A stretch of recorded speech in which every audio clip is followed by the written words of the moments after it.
तो पिछले एपिसोड में हमने देखा कि ऐश और ब्रॉक फेयरवेल सिटी को अलविदा कहकर अपने सफ़र में आगे बढ़ रहे होते हैं और तभी उनका सामना एक स्ट्रॉन्ग ट्रेनर से होता है जिसके पास एक राइचू था। ऐश उस ट्रेनर को चैलेंज करता है लेकिन ऐश वो मैच हार जाता है और फिर ऐश अपने अगले शहर विदाई की तरफ बढ़ने लगता है। तो अब आगे विदाई शहर काफ़ी ज़्यादा खूबसूरत था।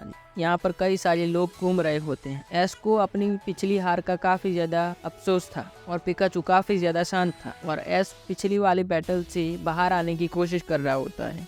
और तभी ऐश और ब्रॉक एक पोकेमॉन सेंटर के सामने आकर खड़े हो जाते हैं। ऐश और ब्रॉक पोकेमॉन सेंटर के अंदर जाते हैं और तभी उनके सामने एक ओल्ड पोकेमॉन ट्रेनर बैठा होता है और वो अपनी चाय पी रहा होता है जिसके पास एक स्ट्रॉन्ग एलकज़म होता है। ऐश उनके पास जाता है और पूछता है कि क्या आप मुझे कुछ सिखा सकते हैं पोकेमॉन बैटल के बारे में। और फिर वो ट्रेनर बोलता है कि हाँ, मैं तुम्हें सिखाऊंगा। और तभी ऐश उनको अपनी पिछली बैटल के बारे में बताता है कि वो राइचू कितना ताकतवर था। और तभी वो ट्रेनर ऐश को बताता है कि हारना बुरी बात नहीं है, हार से हमें कुछ सीखना चाहिए और अपने आप को स्ट्रॉन्ग बनाना चाहिए। और तभी ऐश बोलता है कि हाँ ठीक है, लेकिन पिकाचू भी इलेक्ट्रिक टाइप पोकेमॉन है, फिर भी मैं कैसे हारा। तभी वो ट्रेनर बोलता है कि राइचू के पास काफ़ी ज़्यादा एक्सपीरियंस और वो काफ़ी ज़्यादा स्ट्रॉन्ग, तो इसलिए राइचू वो मैच जीत गया।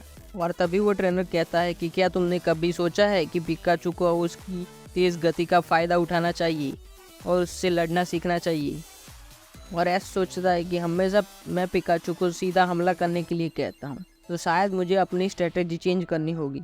तभी वो ट्रेनर कहता है कि अपने पोकेमॉन को अच्छी तरह से समझो, उनकी ताकत और कमज़ोरी को जानो, तभी तुम उन्हें मजबूत बना पाओगी।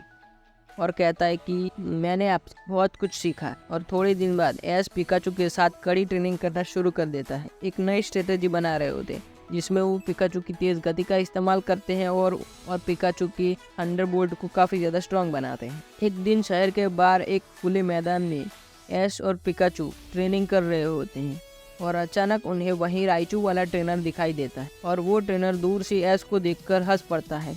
अरे वाह, कमज़ोर ट्रेनर वापस आ गया। और वो ऐश को काफ़ी ज़्यादा चिढ़ाता है। ऐश पहले से काफ़ी ज़्यादा कॉन्फिडेंट था। उसने कहा, मैं अब कमज़ोर नहीं हूँ, मैं और पिकाचू तुम्हें चुनौती देते हैं पोकेमॉन बैटल के लिए। ट्रेनर ऐश को देखते हैं और फिर मुस्कुरा कर कहता है, चुनौती स्वीकार कर ली।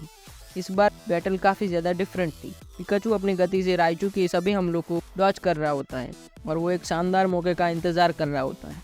आखिरकार एक तेज़ बिजली के हमले के साथ पिकाचू ने राइचू को चौंका दिया और उसे ज़मीन पर गिरा दिया।